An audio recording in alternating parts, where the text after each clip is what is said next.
For some reason, a comment the other day on one of my videos took me back almost 40 years.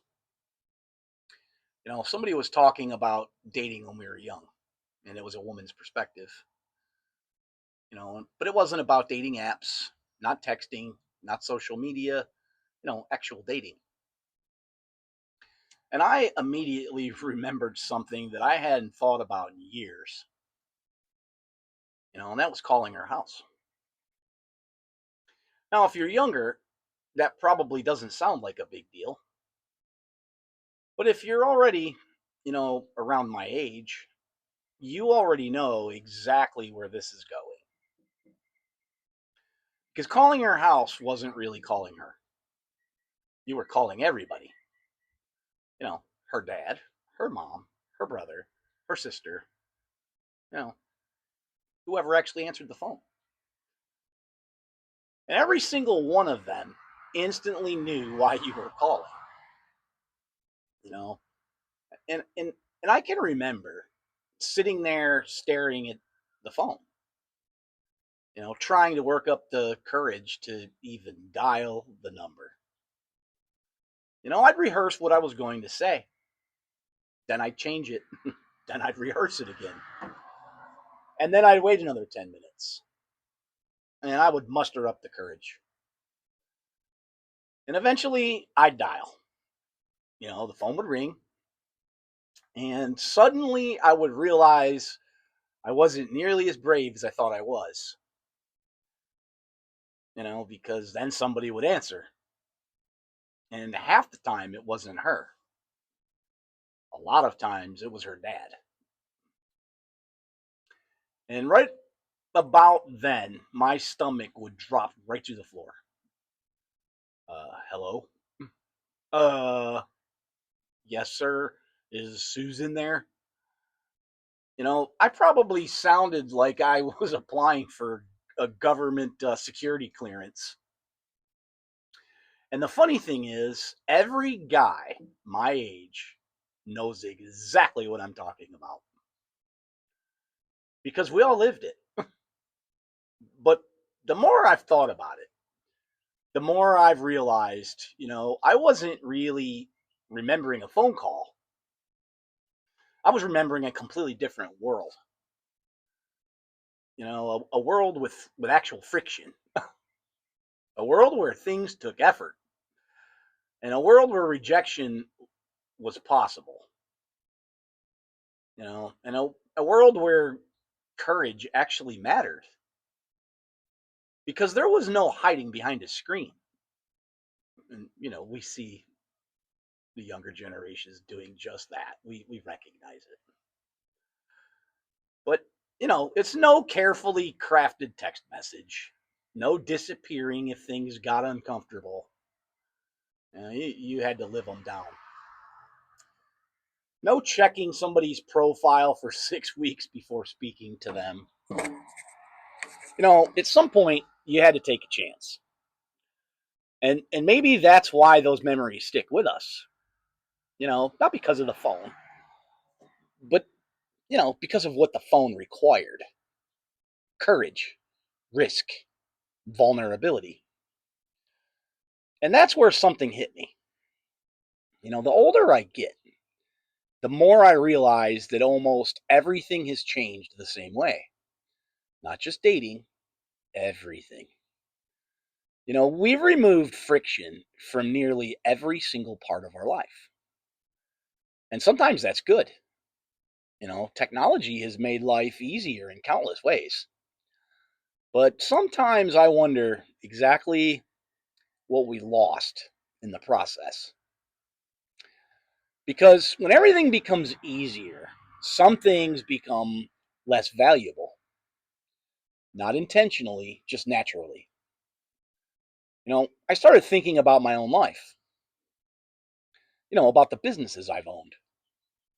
And honestly, I was doing the exact same thing. For years, I owned a tree service. And if I'm being truthful, I marketed to the people most likely to need what I offered. Homeowners, people with property, people with disposable incomes, you know, a lot of married couples. Not because I had anything against anybody else, but because that's where the demand was and that's where the money was. That's how business works.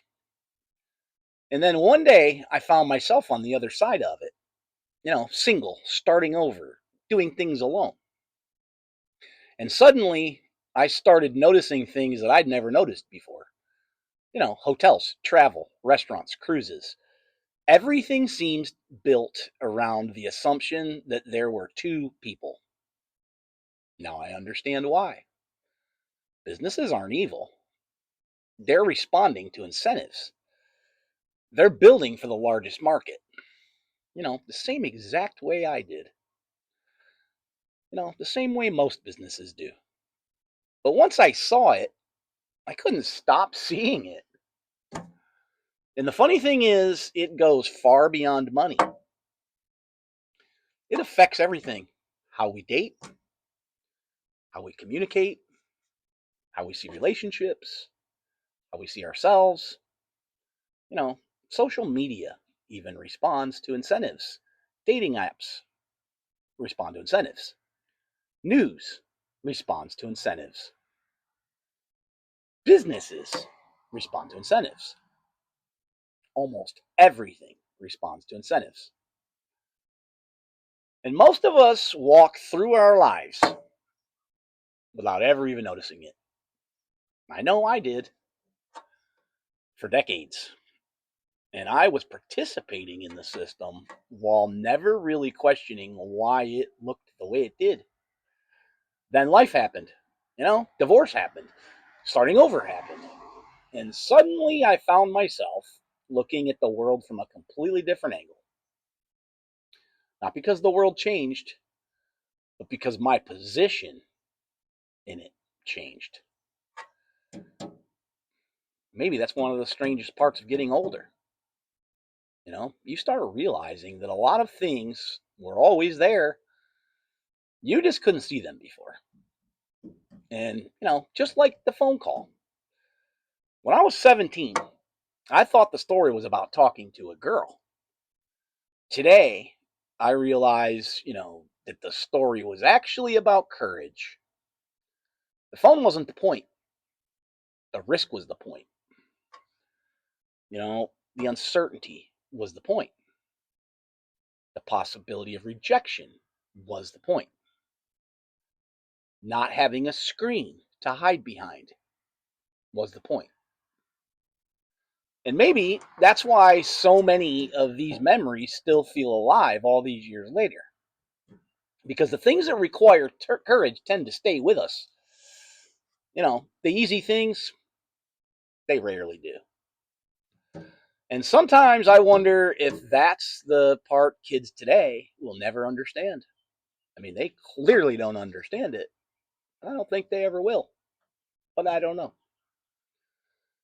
Not the phone, not the phone booth, not the landline, the feeling. The feeling of staring at that phone for an hour, trying to build up enough courage to dial 7 numbers. And knowing that when somebody answers, there was nowhere to hide. Looking back, I've realized that a lot of the things that I thought were normal weren't. They weren't normal at all. If you've ever had one of those realizations later in life, watch this video next. It'll be right here or here. It'll be up here. Watch that next.